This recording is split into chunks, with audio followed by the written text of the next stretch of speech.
오늘 예수님께서 이 땅에서의 그 사역을 이제 마무리하실 때가 가까워 오시자 이스라엘 북쪽에 있는 갈릴리 지방에서 남쪽에 있는 예루살렘으로 올라가시기로 예수님 굳게 이제 결심을 하시고 그 중간에 있는 그 사마리아 지역을 통과를 하십니다. 그곳에서 예수님께서는 당신을 따르는 제자들 70명을 각 동네와 각 지역으로 둘씩 조를 나누어 보내십니다. 그리고 하나님 나라의 복음을 전하게 하십니다. 마치 근본 단기 선교를 가신 분들이 조별로 나누어져서는 각 동네로 각 지역으로 가는 것과 같습니다. 예수님이 왜 이런 일을 하시는 것일까요? 여러분, 우리의 신앙이란 그냥 예수님의 뒤를 따라만 다니면 되는 것 아닐까요? 잘 믿고 신앙생활 열심히 하면 되는 것 아닐까요? 왜 부담스럽게 각 동네와 각 지역에 사람을 보내어 복음을 전하게 하시는 것일까요? 예수님께서 이렇게 하시는 때가 예수님의 지상사역의 거의 마지막 때입니다. 이전에도 예수님은 제자들과 함께 마을을 다니시면서 복음을 전하셨습니다. 그러나 지금하고는 조금 상황이 다릅니다. 예수님은 당신을 따르는 제자들 거의 전부를 모으시고 그들을 둘씩 보내어 복음을 전하게 하시는 겁니다. 그 지역도 사마리아 지역입니다. 사마리아 사람들은 유대인들과 사이가 좋지를 않습니다. 이 두 종족 사이에는 역사적인 갈등이 있습니다. 그런데 그곳에 제자들을 보내시고 그 지역에 복음을 전하게 하십니다. 왜 그렇게 하시는 것일까요? 이 일이 예수님에게는 너무도 중요한 일이셨을 겁니다. 그래서 예수님의 지상사역에서 이제 마지막이실지 모르는 그때에 많고 많은 일 중에서 그 일을 시키시는 겁니다. 이제 조금 있으면 예수님께서는 십자가에 달려 죽으실 겁니다. 그리고 십자가 사건을 통해서 온 세상을 죄와 절망으로부터 구원하는 일이 일어날 것입니다. 그리고 본격적인 하나님 나라가 출발할 것입니다. 그리고 그 구원의 복음이 땅끝까지 전파되어 하나님 나라가 온 세상에 오게 되는 일이 이루어질 것입니다. 그런데 그 일을 제자들을 통해서 이루십니다. 앞으로 제자들은 온 세상 가운데 복음을 전파하여 하나님 나라를 오게 하는 일에 쓰임을 받게 될 것입니다. 이 일이 하나님에게 얼마나 중요한 일인지를 예수님은 아신 겁니다.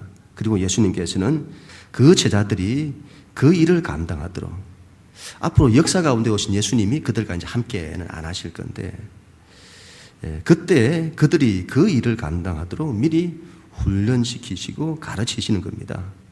너희는 이와 같이 하라. 아니나 다를까 이 사역에 반대가 있었습니다. 사마리아 땅으로 가는 것은 좋은 생각이 아니었습니다. 평상시 유대인들이 하는 것처럼 해야 했습니다.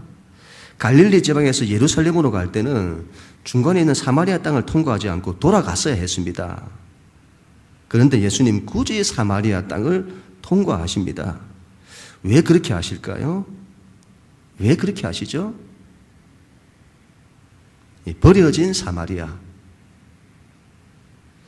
예수님은 그 땅을 사랑하신 겁니다. 타지키스탄, 티벳, 베트남, 체첸 이런 지역을 다녀오신 분들은 그 땅을 평생 사랑하게 될 겁니다. 왜 그럴까요? 버려진 사마리아. 그 땅을 누구보다 사랑하시고 그 땅이 구원되기를 원하시는 예수님의 간절한 그 마음을 보았기 때문이죠. 예수님 제자 중에 야고보와 요한이 한마디를 합니다. 자신들을 반대하는 그 사마리아 사람들을 보면서 이렇게 말합니다. 누가복음 9장 54절 주여 우리가 불을 명하여 하늘로부터 내려 저들을 멸하라 하기를 원하시나이까. 무슨 말씀이죠? 주여, 저런 자들은 심판을 받아야 합니다. 그런 말이죠. 그때 예수님께서 그들을 꾸짖으셨다고 말씀합니다. 누가복음 9장 55절. 예수께서 돌아보시며 꾸짖으시고 함께 다른 마을로 가시니라. 어떤 고대 성경사본에는 55절 끝에 이런 말이 있다고 합니다. 이러시되 너희가 무슨 생각으로 그렇게 말하는지 모르겠구나. 인자가 세상에 온 것은 세상을 심판하려 함이 아니라 세상을 구원하려 함이니라. 예수님의 이러한 반응은 대단히 중요합니다. 예수님께서 세상을 보시는 눈과 제자들이 세상을 보는 눈이 근본적으로 다르다는 것을 말씀합니다.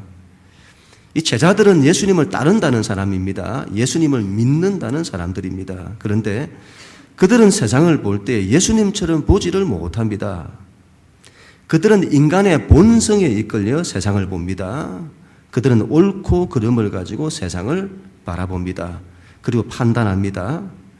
그래서 자신들을 반대하는 사람들에 대해서 심판의 눈을 가집니다. 주여, 저들은 심판을 받아야 합니다. 그래야 정신을 차릴 겁니다. 그러나 예수님은 그들을 오히려 그 제자들을 꾸짖으십니다. 예수님을 반대하는 자들을 꾸짖으시는 것이 아니라 제자들을 꾸짖으십니다. 평소 우리 예수님 꾸중을 잘 안 하실 것 같은데 이런 부분에서 꾸중을 하십니다. 이런 걸 잘 기억을 해야죠. 예수님이 막 분노하시고 예수님이 막 꾸짖으시고 이런 부분들은 잘 우리가 기억을 해야 될 것입니다. 예수님은 세상을 사랑의 눈으로 보십니다. 당신 자신에 대하여 반대하는 사람일지라도 그들을 심판의 눈으로 보시지 않습니다. 예수님은 세상 사람들을 사랑의 대상으로 보십니다. 그리고 그들을 어떻게 해서라도 사랑하고 어떻게 해서라도 구원하시기를 원하십니다. 우리가 기독교 신앙을 잘못 이해를 하면 우리는 옳고 너희는 틀렸다. 우리는 옳고 세상은 틀렸다는 이런 잣대로 신앙생활을 하기가 쉽습니다. 그리하여 세상을 바라보는 눈이 정의의 눈입니다. 기독교 신앙도 정의로 이해를 합니다. 누가 옳으냐, 누가 틀리냐를 가지고 말합니다. 그리고 판단하고 정죄하고 심판합니다. 그렇다면 신앙은 정의의 문제를 무시하라는 것이냐? 그렇지 않습니다. 그걸 신앙의 근본으로 삼아서는 안 된다는 거죠. 신앙의 근본은 십자가 복음에 나타난 사랑이어야 합니다. 기독교 신앙이 세상을 바라보는 눈은 근본에서부터 사랑입니다. 기독교 신앙이 사람을 바라보는 눈도 사랑입니다. 기독교 신앙이 이걸 놓치면요, 신앙이 자꾸 엉뚱한 곳으로 갑니다. 지금 로마 가톨릭의 프란체스코 교황이 세계적으로 많은 존경을 지금 받고 있습니다. 파격적인 행보를 많이 보이고 있습니다. 모든 권위주의를 벗어버리고 서민적이고 소박한 모습을 보이고 있습니다. 그 교황이 다음 달에 우리나라를 방문한다고 합니다. 아마 그 일로 한국 가톨릭은 더 좋은 이미지를 가지게 될 겁니다. 그걸 염려하는 개신교인들이 많다고 합니다. 그래서 교황을 적 그리스도라고까지 말하는 사람도 있다고 합니다. 가톨릭은 교리적으로 심각한 문제를 가지고 있다고 봅니다. 그 점은 큰 논쟁거리죠.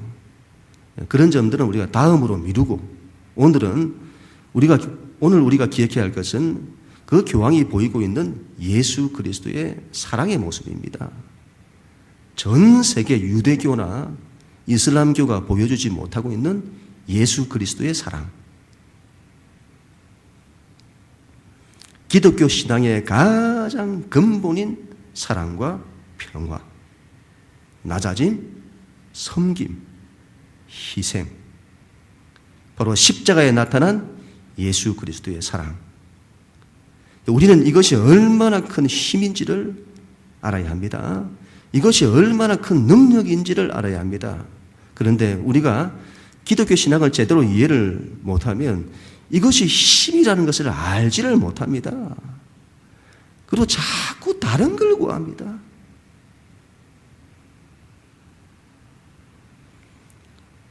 그걸 어떻게 알 수 있냐고요? 지금의 한국 교회와 한국 교회 목회자들과 성도들의 모습을 보면 압니다. 단적으로 여러분 목회자들을 보십시오. 낮아짐, 버림, 섬김, 희생 이런 걸 구하지 않습니다. 신앙의 이름으로 세상적인 가치를 추구하고 세상적인 목회 성공을 원하고 목회자의 위치가 군림하는 위치요. 목회자의 리더십을 세상 기업이 요구하는 그런 리더십으로 이해를 하고 교회를 잘 경영하고 교회를 키우고 자기 영향력을 키우는 것을 목회라고 생각합니다. 교회의 모습이나 성도들의 모습도 목회자와 다를 바가 없습니다. 교회의 모습이 그렇다 보니 한국 개신교는 세상 문제 하나 해결 못하죠. 돈 문제 하나 해결을 못합니다. 한국 교회가 온통 갈등과 혼돈 속에 있습니다. 십자가 사랑을 모르기 때문입니다. 십자가는 자기가 죽는 것을 말합니다. 자기가 죽고 하나님 사랑으로 사는 것을 말합니다. 근본에 단기 선교를 다녀오신 분들의 이야기를 들어보니까 조별로 활동을 할 때에 그 속에서도 막 갈등을 겪는다고 합니다. 다 그런 건 아닙니다만은. 한 조가 3사람, 많으면 4사람 정도로 조가 나뉘는데 이 조가 선교 현지에서는 그 사람들의 인간성이 극명하게 드러난다는 겁니다. 여기서는 잘 몰랐는데. 기독교 신앙을 말하고 복음을 전한다고 하는데 자기가 안 죽는 겁니다. 전부 자기가 살아서 그 안에서 갈등이 일어난다고 합니다. 우리는 기독교 신앙이 무엇인지를 바로 알아야 합니다. 십자가 사랑. 자기가 죽고 하나님으로 사는 겁니다. 하나님의 사랑으로 사는 겁니다. 예수님은 세상을 심판으로 보시지 않고 사랑으로 보셨습니다.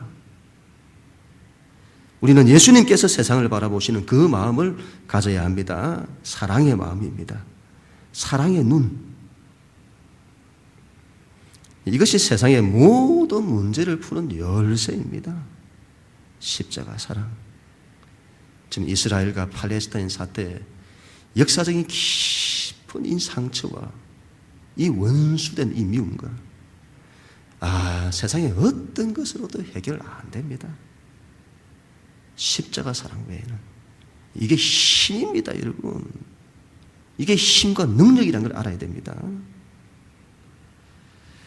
예수님은 70인을 둘씩 보내시면서 이렇게 말씀을 하십니다.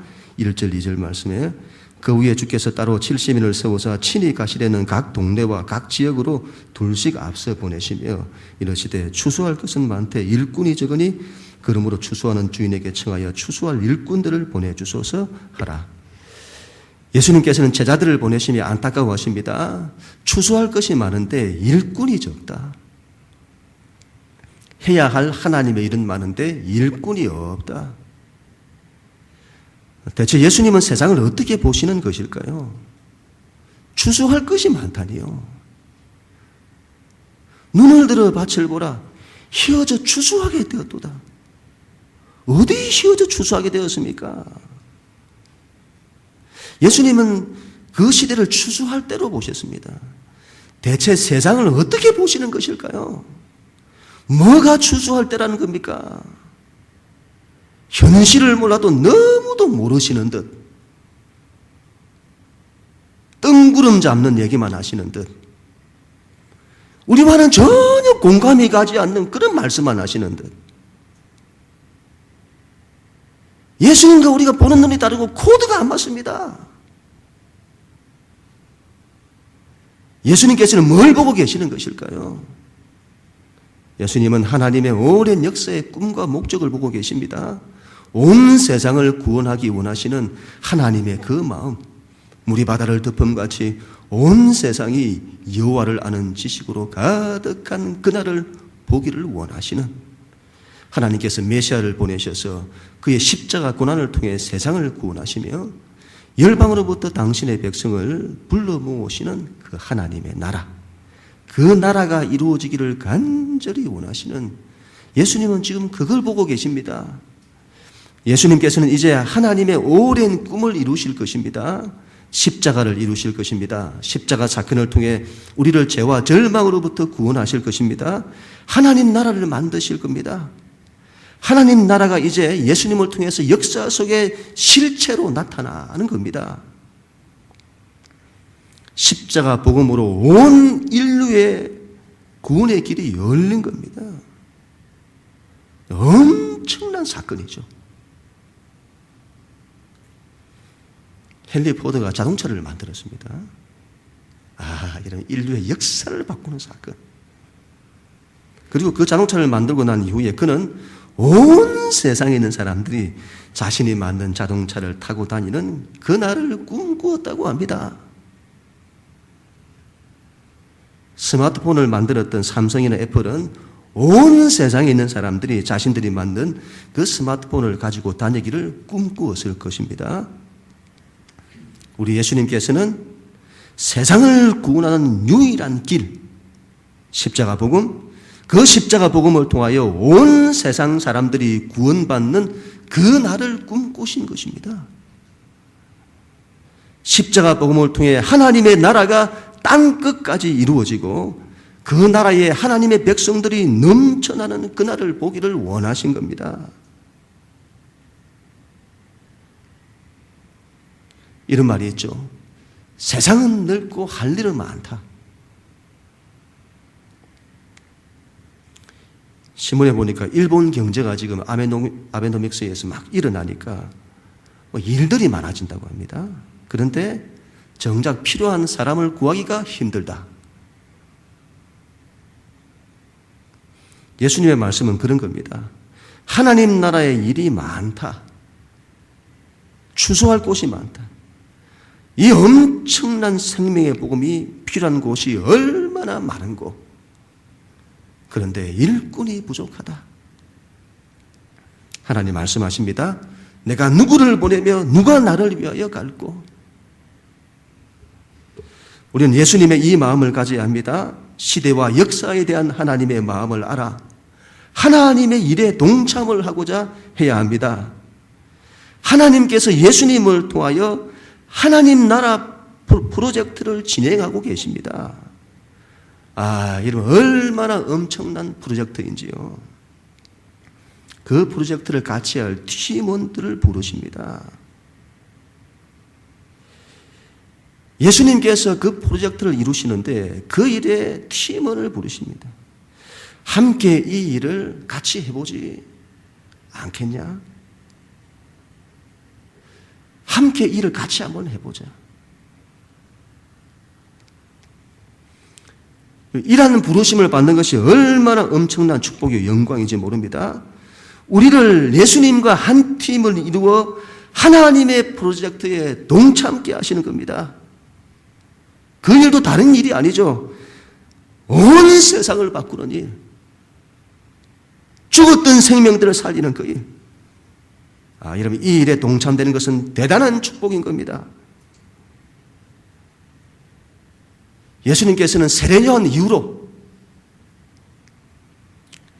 예수님이 오신 이후로 천국은 침노를 당한다. 그렇게 말씀합니다. 천국은 침노하는 자의 것이다. 천국은 침노를 당한다. 침노하는 자는 빼앗죠. 빼앗습니다. 빼앗아서 내 것으로 삼습니다. 침노.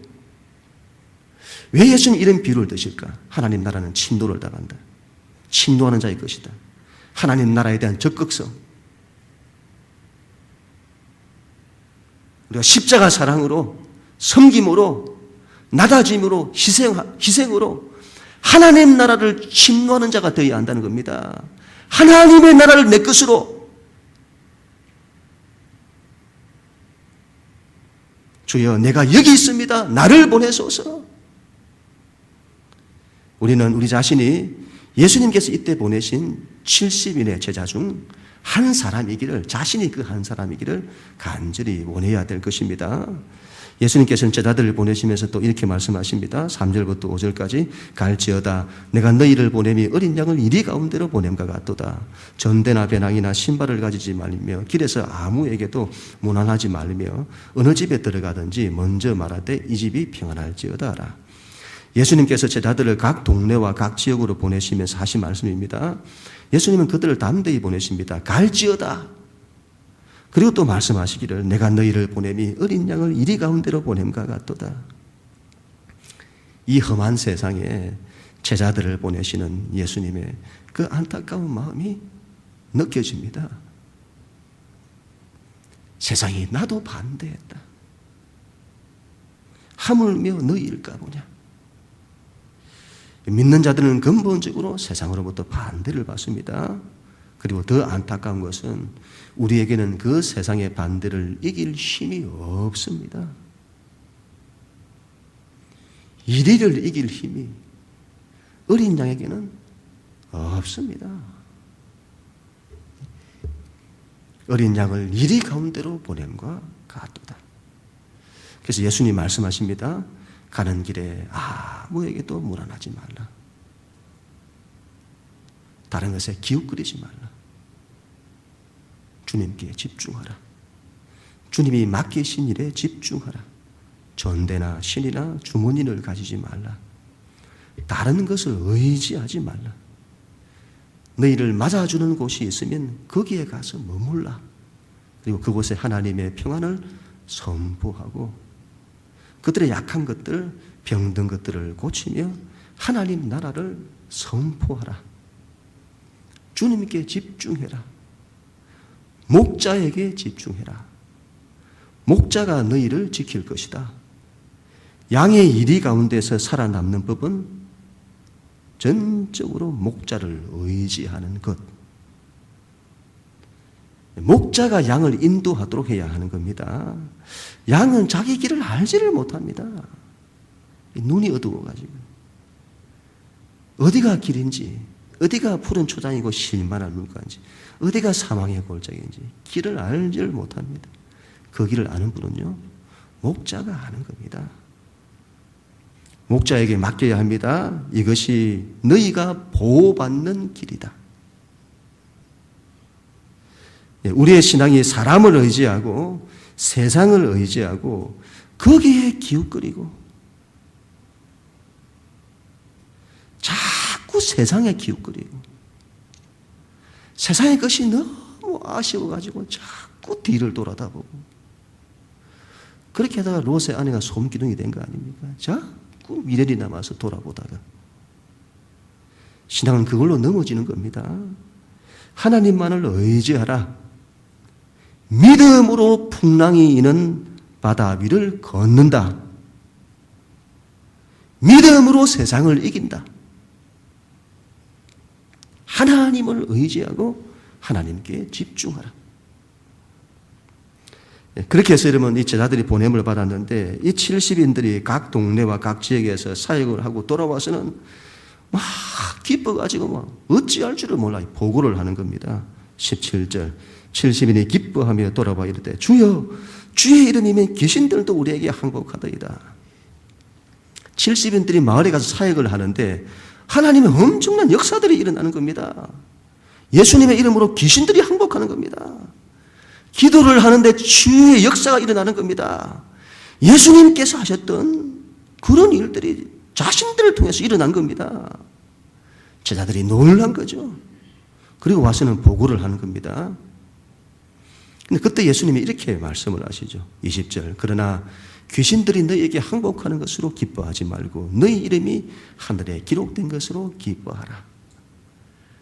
제자들이 막 기뻐가지고 막 와서 열변을 토하는데 우리 예수님 그냥 이 한마디로 좀 김을 한번 쫙 빼시고 귀신이 너희에게 항복하는 것으로 기뻐하지 말고 너희 이름이 하늘에 기록된 것으로 기뻐하라. 우리하고 예수님 보는 눈이 다르죠. 우리의 신앙에는 기적 같은 능력이 나타납니다. 그러나 우리의 신앙의 관심이 거기에 머물러서는 안 됩니다. 중요한 것은 한 영혼이 구원을 받아 하나님께로 돌아오는 것, 그 영혼이 생명을 얻는 것. 우리 하나님의 가장 큰 기쁨은 한 마리 잃어버린 양이 돌아오는 것입니다. 하나님의 온 마음이 거기에 있습니다. 우리의 신앙이 잘못되면 기적 같은 능력에 관심을 가질 때가 많습니다. 그래서 신앙의 이름으로 기적이 일어나는 것에 열광을 합니다. 주 예수의 이름으로 귀신이 떠나가고 병든 자가 치료되는 것에 열광합니다. 그런데 정작 하나님이 열광하시는 것에는 열광하지 않습니다. 한 사람의 잃어버린 양이 돌아오는 것, 하나님은 거기에 열광을 하십니다. 하나님께서는 그 기쁨을 주체하지를 못하신다고 합니다. 온 동네 잔치를 벌이고 동네 사람들을 다 불러 모으고 잔치를 벌이는 겁니다. 왜 잔치를 벌이나 와서 보니까 잃어버린 한 마리 어린 양을 다시 찾았다고. 아이고, 세상 사람들 기가 찰 노릇이죠. 이해가 안 됩니다. 뭐 때문에 잔치를 하는가 보니까 한 마리 잃어버린 양이 돌아왔다고. 주인이 얼마나 기뻐하는지. 온 동네 사람들 다 불러서 잔치를 벌이시는 겁니다. 이것이 우리 하나님의 마음이라 우리 하나님의 그 마음을 헤아려야 할 것입니다. 그래서 이 하나님의 마음이 있는 곳에 우리의 마음이 있어야 합니다. 우리의 관심은 땅에 있고 예수님의 관심은 하늘에 있습니다. 우리의 관심은 세상 나라에 있고 예수님의 관심은 하나님 나라에 있습니다. 우리는 세상 나라를 침노하고 예수님은 하나님 나라를 침노하십니다. 우리의 관심은 옳고 그름에 있고 예수님의 관심은 사랑에 있습니다. 우리는 옳고 그름으로 판단하기를 좋아하나 예수님은 사랑으로 우리의 허물을 품기를 원하십니다. 우리는 예수님처럼 하나님 나라에 대한 마음을 가져야 합니다. 창세 전부터 우리 하나님 마음 안에 있었던 바로 그 하나님의 나라, 우리 하나님의 오랜 역사의 꿈이요 목적인 하나님의 나라, 그 하나님의 나라가 이 땅에 오기를 간절히 원해야 할 것입니다. 우리 예수님의 간절한 기도, 아버지여 하나님의 나라가 임하게 하여 주옵소서. 그 나라는 십자가 사랑으로 옵니다. 한 영혼에 대한 깊은 하나님의 사랑, 한 사람의 잃어버린 양을 찾기를 원하시는 하나님의 간절한 마음. 하나님의 나라는 이 하나님의 사랑에 의해서 이루어질 것입니다. 오늘 예수님께서 70명의 제자를 각 동네, 각 지역으로 보내시듯 그 예수님께서 지금 이 시대에도 믿는 우리들을 세상으로 보내십니다. 그리고 너희는 이렇게 하라. 이렇게 말씀하십니다. 오늘 이 말씀이 우리가 이 말씀을 통해서 하나님이 우리 가운데 하시는 그 하나님의 마음을, 그 하나님의 뜻을 깨달아 우리 일평생 하나님의 이 일에 자신을 드리는 하나님께 영광이 되어지는 그 일에 귀하게 쓰임받는 교회와 우리의 가정, 남은 인생 될 수 있기를 주님 이름으로 간절히 축원합니다.